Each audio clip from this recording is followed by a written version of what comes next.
एक राजा असतो. त्याच्याकडे मोठ्या प्रमाणात घोडदळ, पायदळ, हत्तीदळ असतं. तो राजा प्रजेवर तसेच प्राणीमात्रांवर प्रेम करणारा असतो. त्याचं उदाहरण म्हणजे त्याच्याकडे एक वयोवृद्ध हत्ती होता. तो हत्ती राजाने आपल्या बालपणापासून पाहिलेला होता. राजाच्या युद्धांमध्ये त्याने अनेकदा वीरस्त्री खेचून आणण्यासाठी मदत केली होती. मात्र आता तो वयोवृद्ध झाल्याने त्याचा काहीच उपयोग होत नव्हता. तसे असले तरीही राजाने त्याचे पालनपोषण बंद केले नव्हते.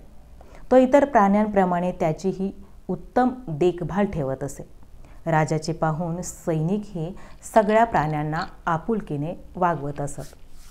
एक दिवस त्या हत्तीला अंघोळ घालण्यासाठी माहूत आणि इतर सैनिक त्याला नदीवर घेऊन गेले. अंघोळ झाली आणि नंतर नदीतून बाहेर येताना तिथल्या चिखलात गाळात हत्ती रुतून बसला. काही करूनही तो बाहेर येत नव्हता. तो हत्ती राजाचा लाडका असल्याने त्याच्याकडे दुर्लक्ष करून चालणार नव्हते, म्हणून सैनिकांनी शक्य तेवढे प्रयत्न करून हत्तीला बाहेर काढू पाहिले. मात्र हत्ती आणखीनच आतमध्ये रुतत चालला होता. माहूत त्याला अंकुश टोचत होता.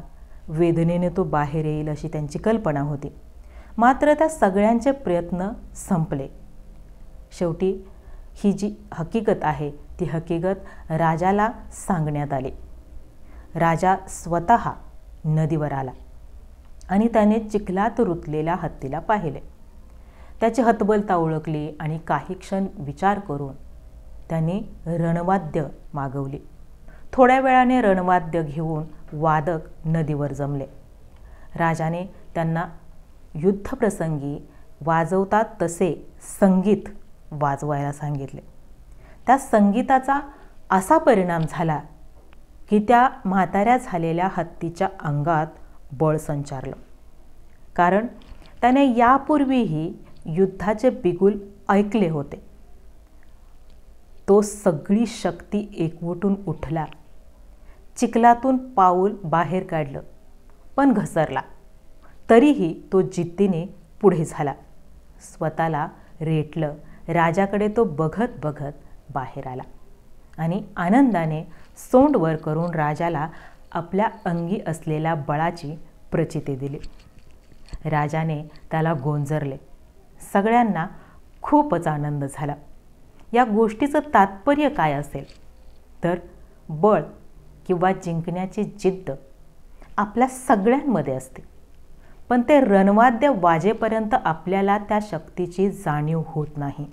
मात्र ते वाद्य वाजवणारी, आपल्याबद्दल जिव्हाळा असलेली व्यक्ती प्रत्येकाच्या आयुष्यात असेलच असे नाही.